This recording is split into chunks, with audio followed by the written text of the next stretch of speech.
2 October 2022ची अव्यक्त बापदादांची अव्यक्त मुरली आहे. रिवाइज डेट आहे 3/10/1992. आजच्या मुरलीचे शीर्षक आहे ब्राह्मण अर्थात सदैव श्रेष्ठ भाग्याचे अधिकारी. आज भाग्यविधाता बापदादा आपल्या सर्व मुलांच्या श्रेष्ठ भाग्याला पाहून हर्षित होत आहेत. इतके श्रेष्ठ भाग्य आणि इतके सहज प्राप्त होणे, असे भाग्य साऱ्या कल्पामध्ये तुम्हा ब्राह्मण आत्म्यांशिवाय आणखी कुणाचेही नाही. फक्त तुम्ही ब्राह्मण आत्मे या भाग्याचे अधिकारी आहात. हा ब्राह्मण जन्म मिळालाच आहे कल्पापूर्वीच्या भाग्यानुसार. जन्मसुद्धा श्रेष्ठ भाग्याच्या आधारावर आहे, कारण ब्राह्मण जन्म स्वयं भगवानाद्वारे होतो. अनादी बाबा आणि आदी ब्रह्माद्वारे हा अलौकिक जन्म प्राप्त झाला आहे.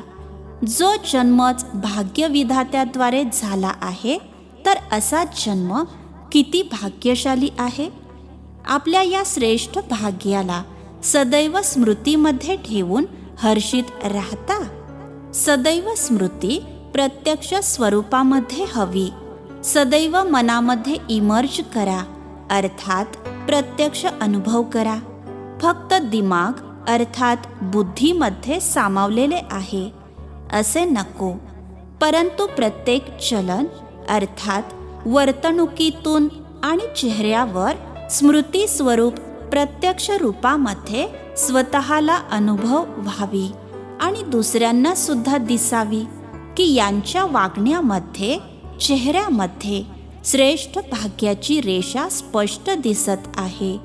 किती प्रकारचे भाग्य प्राप्त झाले आहे त्याची लिस्ट सदैव मस्तकावर स्पष्ट दिसावी. फक्त डायरीमध्ये लिस्ट नको, परंतु भाग्याची लकीर मस्तकावर चमकताना दिसली पाहिजे. पहिले भाग्य जन्मच भाग्यविधात्याद्वारे झाला आहे. दुसरी गोष्ट, असे कोणत्याही आत्मा, धर्मात्मा किंवा महान आत्म्याचे भाग्य नाही जे स्वयं भगवानच पितासुद्धा आहेत, शिक्षकही आहेत आणि सद्गुरूसुद्धा आहेत. साऱ्या कल्पामध्ये असे कोणी आहे? एकाच द्वारे पित्याच्या संबंधातून वारसा प्राप्त होतो. शिक्षकाच्या रूपामध्ये श्रेष्ठ शिक्षण आणि पदाची प्राप्ती होते आणि सद्गुरूच्या रूपामध्ये महामंत्र आणि वरदानाची प्राप्ती होते. वारशामध्ये सर्व खजिन्यांचा अधिकार प्राप्त केला आहे. सर्व खजिने आहेत ना? कोणत्या खजिन्याची कमी आहे? टीचर्सना कशाची कमी आहे? घर मोठे असले पाहिजे, चांगले चांगले जिज्ञासू असले पाहिजेत, याची कमतरता आहे का? नाही. जितकी सेवा निर्विघ्नपणे वाढत जाते, तेवढी सेवेसोबतच सेवेची साधने सहजच आणि आपोआप वाढत जातात. बाबांद्वारे वारसा आणि श्रेष्ठ पालना मिळत आहे. परमात्म पालना किती उच्च गोष्ट आहे. भक्तीमध्ये गातात, परमात्मा पालनहार अर्थात पालन पोषण करणारे आहेत. परंतु तुम्ही भाग्यवान आत्मे प्रत्येक पावलाला परमात्म पालनेचा अनुभव करत आहात. परमात्म श्रीमत हीच पालना आहे. श्रीमताशिवाय अर्थात परमात्म पालनेशिवाय एक पाऊल सुद्धा उचलू शकत नाही. अशी पालना फक्त आत्ता मिळत आहे. सतयुगामध्ये सुद्धा मिळणार नाही. ती देव आत्म्यांची पालना आहे आणि आता परमात्म पालनेमध्ये चालत आहात. आता प्रत्यक्ष अनुभवाने म्हणू शकता की आमचे पालनहार स्वयं भगवान आहेत. मग देशामध्ये असा, नाहीतर विदेशामध्ये असा, परंतु प्रत्येक ब्राह्मण आत्मा फलकमध्ये अर्थात शुद्ध गर्वाने म्हणेल की आमचा पालनहार परम आत्मा आहेत. एवढा नशा आहे की कधी मर्ज होतो, कधी इमर्ज होतो, अर्थात कधी विसरतो, कधी आठवतो. जन्मतःच बेहदच्या खजिन्यांनी भरपूर होऊन अविनाशी वारशाचा अधिकार घेतलात. त्यासोबत जन्मतःच त्रिकालदर्शी सत्य शिक्षकाने तिन्ही काळांची शिकवण किती सोप्या पद्धतीने शिकविली. किती श्रेष्ठ शिक्षण आहे आणि शिकविणारे सुद्धा किती श्रेष्ठ आहेत. परंतु शिकवले कुणाला आहे? ज्यांच्याकडून दुनियेला उमेद अर्थात आशाच नव्हती, अशांना उमेदवार बनविले. फक्त शिकवले नाही, परंतु या शिक्षणाचे ध्येयच आहे उच्च ते उच्च पद प्राप्त करणे. परमात्म शिक्षणाने जे श्रेष्ठ पद प्राप्त करत आहात, असे पद साऱ्या दुनियेतील उच्च ते उच्च पदाच्या समोर किती श्रेष्ठ आहे. अनादि सृष्टी चक्रामध्ये द्वापारपासून आत्तापर्यंत जी काही विनाशी पदे प्राप्त झाली, त्यामध्ये सर्वश्रेष्ठ पद पहिले राज्यपद गायले आहे. परंतु तुमच्या राज्यपदासमोर ते राज्यपद काय आहे? श्रेष्ठ आहे. आजकालचे श्रेष्ठ ते श्रेष्ठ पद आहे प्रेसिडेंट आणि प्राईम मिनिस्टर. उच्च शिक्षणाद्वारे फिलॉसॉफर बनतील, चेअरमन, डायरेक्टर इत्यादी बनतील, मोठमोठे ऑफिसर बनतील. परंतु ही सर्व पदे तुमच्यासमोर काय आहेत?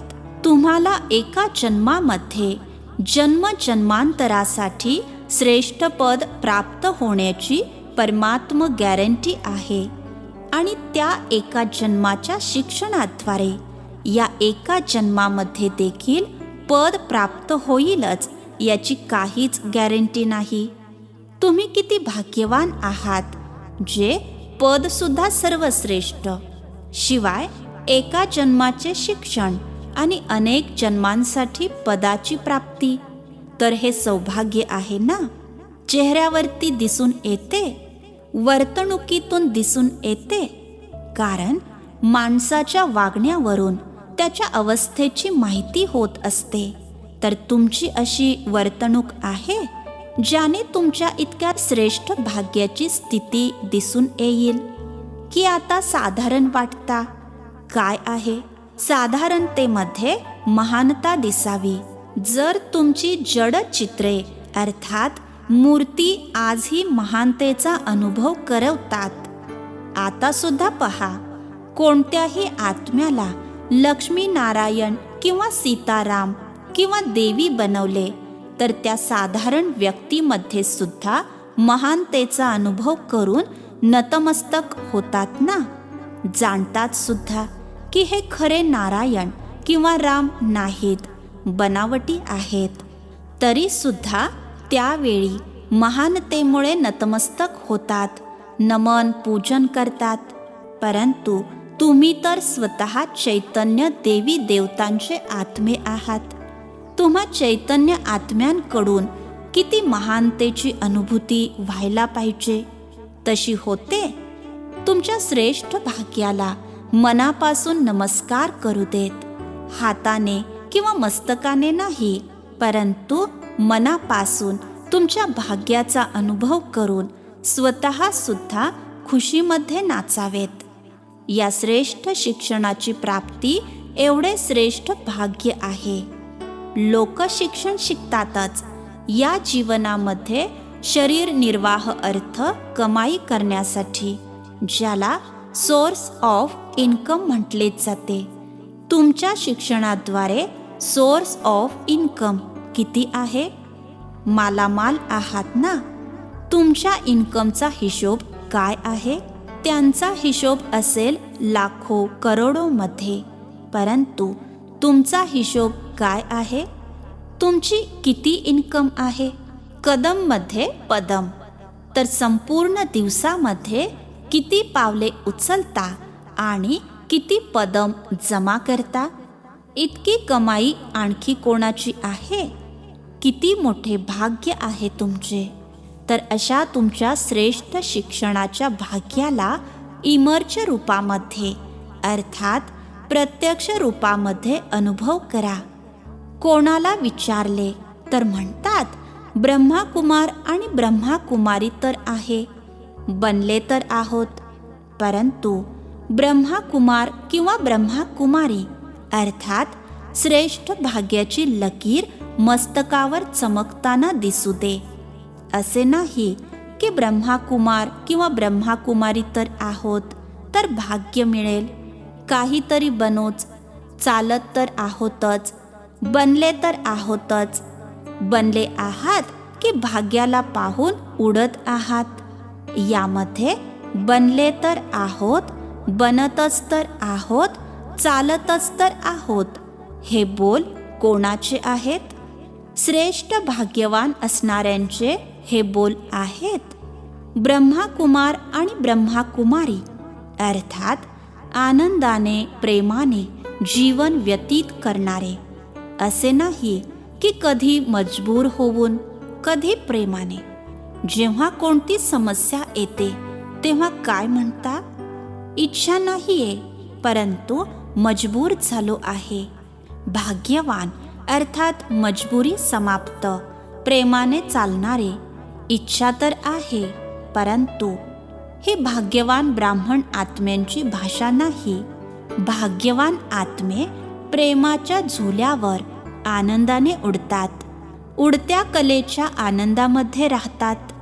त्यांच्या समोर मजबुरी येऊ शकत नाही. समजले? आपले श्रेष्ठ भाग्य मर्ज ठेवू नका, इमर्ज करा. तिसरी गोष्ट, सद्गुरूद्वारा कोणते भाग्य प्राप्त झाले? पहिले तर महामंत्र मिळाला. सद्गुरूंचा महामंत्र काय मिळाला? पवित्र बना, योगी बना. जन्मतःच हा महामंत्र सद्गुरूद्वारा प्राप्त झाला आणि हाच महामंत्र सर्व प्राप्तींची चावी सर्व मुलांना मिळाली. योगी जीवन, पवित्र जीवन हाच सर्व प्राप्तींचा आधार आहे, म्हणून ही चावी आहे. जर पवित्रता नाही, योगी जीवन नाही, तर अधिकारी असूनही अधिकाराची अनुभूती करू शकणार नाही. म्हणून हा महामंत्र सर्व खजिन्यांच्या अनुभूतीची चावी आहे. असा चावीचा महामंत्र सद्गुरूद्वारे सर्वांना श्रेष्ठ भाग्याच्या रूपामध्ये मिळाला आहे आणि सोबतच सद्गुरूद्वारे वरदानं प्राप्त झाली आहेत. वरदानांची लिस्ट तर खूप मोठी आहे ना. किती वरदान मिळाले आहेत? इतक्या वरदानांचे भाग्य प्राप्त झाले आहे की ज्या वरदानांनीच सारे ब्राह्मण जीवन व्यतीत करत आहात आणि व्यतीत करू शकता. किती वरदानं आहेत? लिस्ट माहीत आहे तर वारसा सुद्धा आहे, शिक्षण सुद्धा आहे, महामंत्राची चावी आणि वरदानांची खाण सुद्धा आहे. तर किती भाग्यवान आहात की लपवून ठेवले आहे. पुढे जाऊन शेवटी खोलणार. बऱ्याच काळापासून भाग्याची अनुभूती करणारे शेवटी सुद्धा पद्मापदम भाग्यवान प्रत्यक्ष होतील. असे भाग्यवान असल्याची अनुभूती आता नाही तर शेवटी सुद्धा नाही. आता आहे तर शेवटी सुद्धा आहे. असा कधी विचार करू नका की संपूर्ण तर शेवटी बनायचे आहे. संपूर्णतेच्या जीवनाचा अनुभव आतापासून आरंभ होईल, तरच तो अंतसमयी प्रत्यक्ष रूपामध्ये दिसेल. आता स्वतःला अनुभवास यावा, इतरांना अनुभवास यावा. जे समीप संपर्कामध्ये आले आहेत त्यांना अनुभवास यावा आणि शेवटी विश्वामध्ये प्रत्यक्ष होईल. समजले? बापदादा आज सर्व मुलांच्या भाग्याची श्रेष्ठ लकीर पाहत होते. बाबांनी मुलांचे जितके भाग्य पाहिले तेवढे मुले सदैव अनुभव करत नाहीत, कमी अनुभव करतात. भाग्याची खाण तर सर्वांना प्राप्त आहे, परंतु कोणाला कार्यामध्ये लावता येते आणि कोणाला कार्यामध्ये लावता येत नाही. जितके लावू शकतात तितके लावत नाहीत. मिळाले सर्वांना एकसारखे आहे, परंतु खजिन्याला कार्यामध्ये लावून बाबांचा खजिना तो आपला खजिना अनुभव करणे यामध्ये नंबरवार आहेत. बाबांनी नंबरवार दिलेले नाही. दिले सर्वांना नंबर 1 आहे, परंतु कार्यामध्ये लावणे यामध्ये आपल्या आपण नंबर बनवले आहेत. तर समजले नंबर का बनले आहेत. जितके यूज कराल, कार्यामध्ये लावाल, तितका वाढत जाईल. मर्ज करून ठेवलात तर वाढणार नाही आणि स्वतः सुद्धा अनुभव करणार नाही तर दुसऱ्यांना सुद्धा अनुभव करवू शकणार नाही. म्हणून वर्तणुकीमध्ये आणि चेहऱ्यावर आणा. समजले काय करायचे आहे. जो काही नंबर येईल चांगला आहे. चला 108 नाही तर 16,000 मध्ये तरी मिळेल.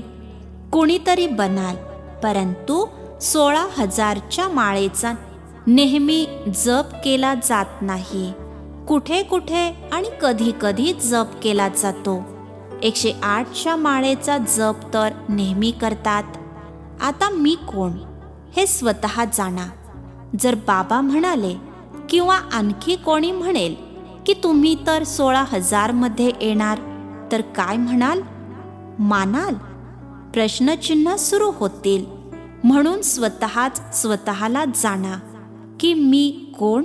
अच्छा, चोहो बाजूच्या सर्वश्रेष्ठ भाग्यवान आत्म्यांना, सर्व जन्मांपासून प्राप्त परमात्म जन्म अधिकारी आत्म्यांना, सर्व बाबांद्वारे श्रेष्ठ वारसा आणि परमात्म पालना घेणाऱ्या सतशिक्षकांद्वारे श्रेष्ठ शिक्षणाचे श्रेष्ठ पद आणि श्रेष्ठ कमाई करणाऱ्या सद्गुरूद्वारे महामंत्र आणि सर्व वरदान प्राप्त करणाऱ्या अशा अतिश्रेष्ठ पद्मापदम प्रत्येक पावलामध्ये पदम जमा करणाऱ्या श्रेष्ठ आत्म्यांना बापदादांची प्रेमपूर्वक आठवण आणि नमस्ते.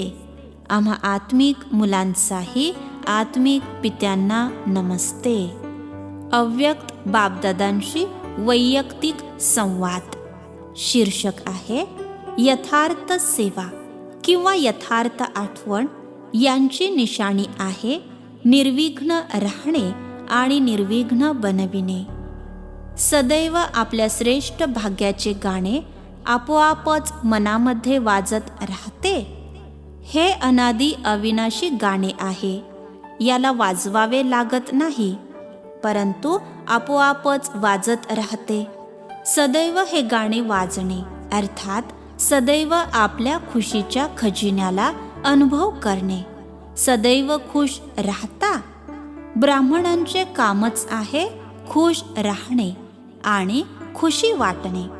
याच सेवेमध्ये सदैव बिझी राहता का कधी विसरून सुद्धा जाता? जेव्हा माया येते मग काय करता? जितका वेळ माया राहते तितका वेळ खुशीचे गाणे बंद होऊन जाते. बाबांची सोबत सदैव असेल तर माया येऊ शकणार नाही. माया येण्यापूर्वी बाबांपासून वेगळे करून एकटे बनवते, मग वार करते. जर बाबा सोबत आहेत तर माया नमस्कार करेल, वार करणार नाही. तर मायेला जर चांगल्या रीतीने जाणले आहे की ही शत्रू आहे, तर मग येऊ का देता? सोबत सोडून देता ना.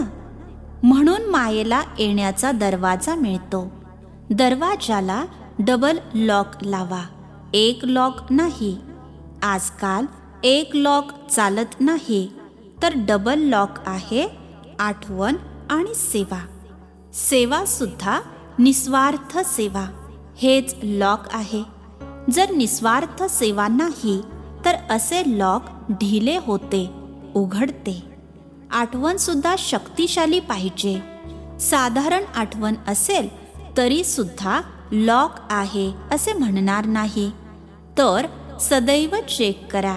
आठवण तर आहे, परंतु साधारण आठवण आहे की शक्तिशाली आठवण आहे. असेच सेवा करता, परंतु निस्वार्थ सेवा आहे की काही ना काही स्वार्थ भरलेला आहे? सेवा करत असताना सुद्धा, आठवणीमध्ये असताना सुद्धा जर माया येत असेल तर जरूर सेवा अथवा आठवण यामध्ये काहीतरी कमी आहे. सदैव खुशीचे गाणे गाणारे श्रेष्ठ भाग्यवान आत्मे आहोत. याच स्मृतीमध्ये पुढे जात रहा. यथार्थ योग किंवा यथार्थ सेवा याची निशाणी आहे निर्विघ्न राहणे आणि निर्विघ्न बनवणे. निर्विघ्न आहात की कधी कधी विघ्न येते, मग कधी पास होता, कधी थोडे फेल होता. कोणतीही गोष्ट आली आणि त्यामध्ये जर कोणत्याही प्रकारचे फिलिंग येते, अर्थात भाव विवश होत असाल, हे का, हे काय, तर फिलिंग येणे म्हणजे विघ्न. सदैव असा विचार करा की मी व्यर्थ फिलिंग पासून दूर फिलिंग प्रूफ आत्मा बनणार, तर मायाजीत बनाल. तरीही पहा, बाबांचे बनलात. बाबांचे बनणे ही किती आनंदाची गोष्ट आहे. कधी स्वप्नात सुद्धा विचार केला नव्हता की भगवानाच्या इतक्या जवळच्या संबंधामध्ये येऊ, परंतु साकारमध्ये बनलो तर काय आठवणीत ठेवणार? सदैव खुशीचे गाणे गाणारे, ही आनंदाची गाणी कधीही समाप्त होऊ शकत नाहीत. टीचर्सचा अर्थच आहे आपल्या फीचर्सने सर्वांना फरिश्त्याचे फीचर्स अनुभव करविणाऱ्या. अशा टीचर्स आहात. साधारण रूप दिसू नये, सदैव फरिश्ता रूप दिसावे. कारण टीचर्स निमित्त आहेत ना. तर जे निमित्त बनतात ते जे स्वतः अनुभव करतात ते इतरांनाही करवितात. हे सुद्धा भाग्य आहे जे निमित्त बनले आहात. आता याच भाग्याचा अनुभव स्वतःमध्ये वाढवा आणि दुसऱ्यांना अनुभव करवा. सर्वात विशेष गोष्ट अनुभवी मूर्त बना. अच्छा, आजचे वरदान आहे जबाबदारीच्या स्मृतीद्वारे सदैव अलर्ट राहणारे शुभ भावना शुभ कामना संपन्न भव. जबाबदारीच्या स्मृतीद्वारे सदैव अलर्ट राहणारे शुभ भावना शुभ कामना संपन्न भव. विस्तार आहे. तुम्ही मुले प्रकृती आणि मनुष्यात्म्यांच्या वृत्तीला परिवर्तन करण्यासाठी जबाबदार आहात, परंतु ही जबाबदारी तुम्ही तेव्हाच निभावू शकाल जेव्हा तुमची वृत्ती शुभ भावना शुभ कामनेने संपन्न, सतोप्रधान आणि शक्तिशाली असेल. जबाबदारीची स्मृती सदैव अलर्ट बनवेल. प्रत्येक आत्म्याला मुक्ती जीवनमुक्ती देणे, वारशाचे अधिकारी बनविणे ही खूप मोठी जबाबदारी आहे. म्हणून कधी अलबेलापणा अर्थात निष्काळजीपणा करू नका. वृत्ती साधारण होऊ देऊ नका. आजचे स्लोगन आहे आपल्या प्रत्येक कर्माद्वारे सहारा दाता अर्थात सहारा देणाऱ्या बाबांना प्रत्यक्ष करा, तर अनेक आत्म्यांना किनारा मिळेल. आपल्या प्रत्येक कर्माद्वारे सहारा दाता अर्थात सहारा देणाऱ्या बाबांना प्रत्यक्ष करा, तर अनेक आत्म्यांना किनारा मिळेल. अच्छा, ओम शांती.